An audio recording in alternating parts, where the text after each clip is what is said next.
الحمد للہ کفی والسلام علی عبادہ الذین اصطفی اما بعد۔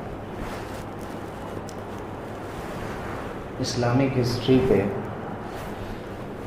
مستقل بیانات ہو رہے تھے، جن میں شروع اسلامی دور سے حضور اکرم صلی اللہ علیہ وسلم کی سیرت کے بعد خلفائے راشدین حضرت ابوبکر و عمر و عثمان و علی رضی اللہ عنہم اجمعین، اور اس کے بعد تقریباً 92-93 سال کا وہ دور جو بنو امیہ کا دور ہے، جو حضرت معاویہ رضی اللہ عنہ کے دور سے شروع ہوا تھا، اور اس کے بعد عباسی دور جو ابو العباس صفاح نے قائم کیا تھا۔ اور میں نے شروع میں ذکر کیا تھا کہ یہ جو عباسی دور ہے یہ بہت بڑا پیریڈ ہے اسلامی تاریخ میں، جن میں جو اس کا گولڈن پیریڈ کہلاتا ہے وہ 132 ہجری سے 247 ہجری تک، یعنی اسلامک کیلنڈر کے اعتبار سے 132 ہجری میں عباسی خلافت قائم ہوئی تھی، اور 247 تک اس کا وہ دور ہے جو عروج کا دور ہے، جو رائزنگ جس میں ہوئی اور کافی اٹھان ہوئی۔ اگر ہم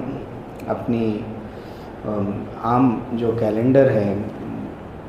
اس کیلنڈر کے مطابق دیکھیں تو 750 سے 861 عیسوی تک یہ دور ہمیں ملتا ہے۔ اس دور میں جو بڑے بڑے حاکم ہوئے، جو رولرز ہوئے، خلیفہ ہوئے، ان میں ایک تو ابو العباس ہے صفاح،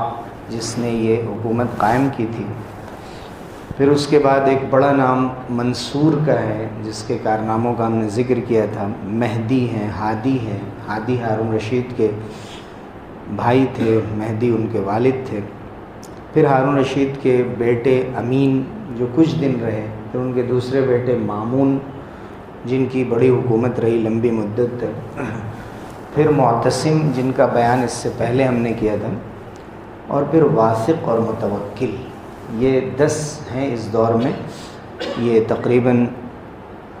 116-17 سال کی جو مدت گزری ہے، اس درمیان یہ 10 خلیفہ کم سے کم ہوئے۔ ان میں زیادہ مشہور منصور، ہارون رشید اور معتصم، اور اس کے ساتھ ساتھ مامون رشید، یہ 4 زیادہ مشہور ہوئے، ان کے زیادہ کارنامے۔ معتصم کے بعد اس کا بیٹا واثق کچھ دنوں کے لیے حکمراں بنا۔ پھر اس کے بعد متوکل یہ سمجھ لیں آپ کہ عباسی دور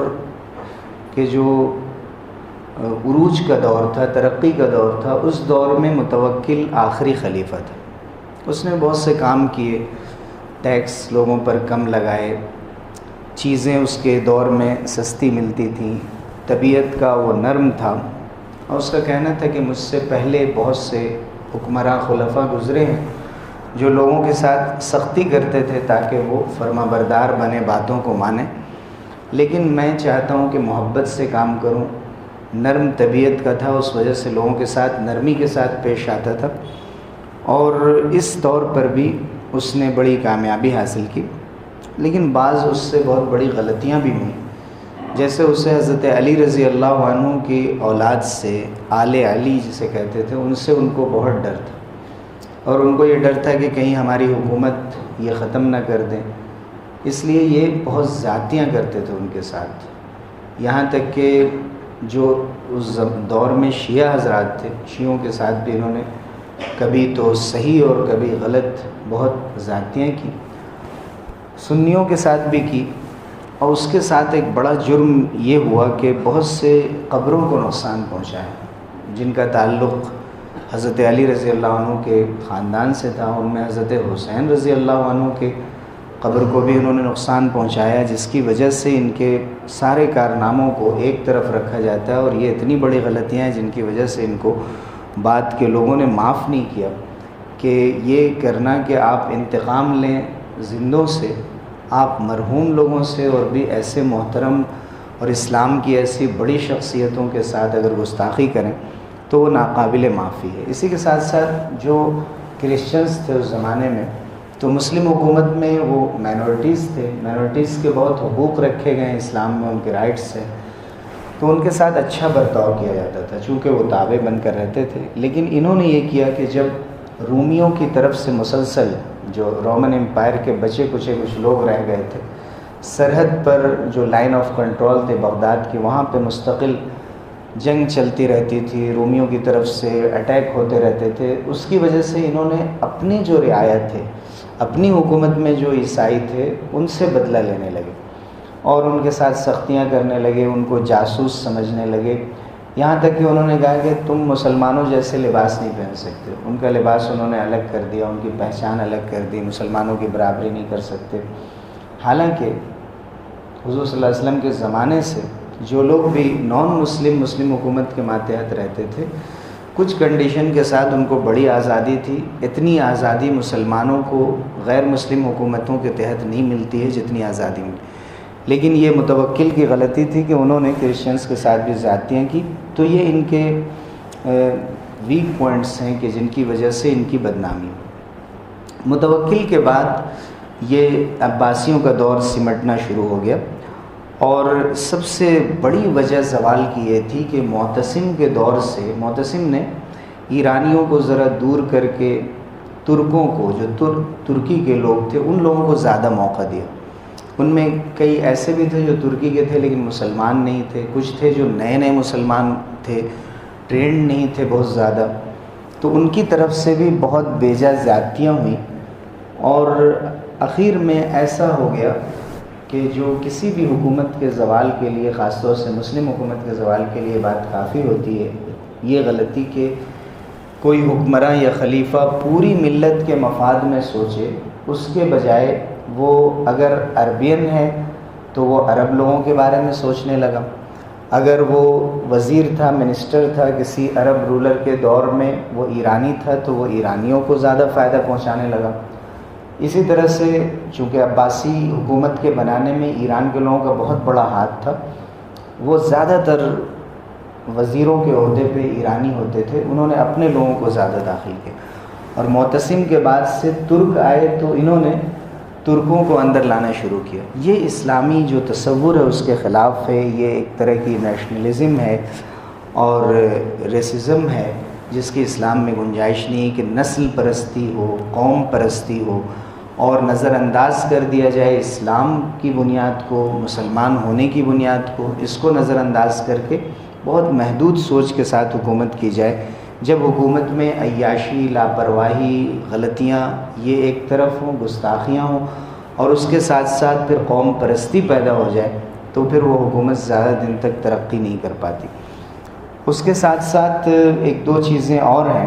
کہ انہی ترکوں کے ہاتھوں متوکل قتل ہوئے، جن کو انہوں نے بہت بڑھاوا دیا تھا، اور بھی کئی خلیفہ بار بار تخت پہ آتے رہے، بدلتے رہے۔ 8 سال کے اندر تقریباً 4 خلیفہ تخت پر بیٹھے اور اترے، اور چھوٹی چھوٹی حکومتیں قائم ہو گئیں۔ گویا عباسیوں کا جو عروج تھا اور 10 بڑے بڑے خلفاء ہوئے، ان کے بجائے اب چھوٹی چھوٹی حکومتیں قائم ہو گئیں۔ صفاری حکومت، علوی حکومت، طولونیہ، آل ہمدان، اخشیدی، بہت چھوٹی چھوٹی حکومتیں قائم ہو گئیں، اور ان کا تسلط عباسی حکومت پر ہونے لگا۔ اسی دور میں ایک واقعہ پیش آیا، جب حکومت کمزور ہوتی ہے تو پھر بغاوت کے لیے لوگ سر اٹھاتے ہیں، تو انہی بغاوتوں میں صرف ایک کا ذکر کروں گا جنہیں قرامطہ کہتے ہیں۔ قرامطہ ایک خاندان تھا، اور یہ عراق میں جو بصرہ کا علاقہ ہے وہاں پہ یہ لوگ تھے، اور قرمت نام کا ایک شخص تھا، اس سے اس کو جوڑا جاتا ہے، اسی لیے ان کو قرامطہ کہتے ہیں۔ اس نے دیکھا کہ عباسیوں سے حکومت سنبھل نہیں رہی ہے، بغداد میں ہر طرف لڑائی جھگڑے اور ہر طرف انتشار ہے، تو موقع اٹھا کر اس نے ایک نئے مذہب کی بنیاد ڈال دی، یعنی مسلمانوں کے درمیان ایک نئے مذہب کی بنیاد ڈال دی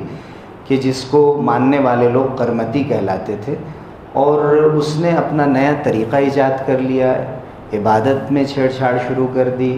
حدیثیں غلط سلط بیان کرنے لگے، گویا کہ گمراہی پھیلانا شروع کر دی۔ جیسے آج بھی بہت سے گمراہ فرقے ہوتے ہیں، اس دور میں بھی زیادہ تر جو تھے مجوسیوں کی طرف سے یہ چیزیں آتی تھیں جو آگ کی پوجا کرنے والے جو پارسی لوگ ہیں، ان کا ایران میں زیادہ وہ لوگ تھے، ان کی وجہ سے قریب کے علاقوں پر ان کا اثر پڑتا تھا۔ تو یہ فتنہ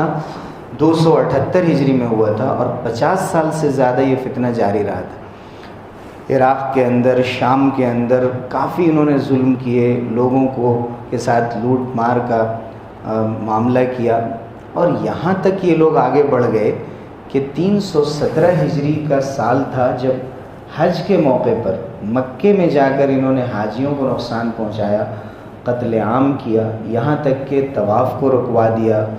حجر اسود کو اٹھا کر وہ اپنے ساتھ بصرہ لے کر آ گئے، اور اس کے بعد فاطمی حکومت جب قائم ہوئی ہے اس زمانے کے بعد، تو پھر وہ حجر اسود واپس لا کر لگایا گیا۔ تو تاریخ میں ایک دو بار اس طرح کے واقعات پیش آئے ہیں، جن میں سے ایک واقعہ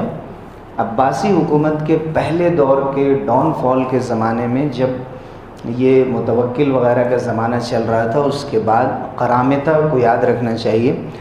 کہ جن کے دور میں اتنی بڑی سازشیں ہوئیں اور خود انہوں نے اپنے ہاتھوں سے مقدس جگہوں کو نقصان پہنچایا، مسلمانوں کو نقصان پہنچایا۔ اس سے عبرت حاصل کرنے کی ضرورت ہے کہ جب بھی کسی طرح کا بھی اقتدار، عروج، شان و شوکت انسان کو نصیب ہو، تو کبھی بھی اس کا غلط فائدہ اٹھاتے ہوئے اپنی رائے کو آگے رکھنا، یا میں نے جو سوچا ہے، میں نے سمجھا ہے، اسے زیادہ صحیح سمجھ کر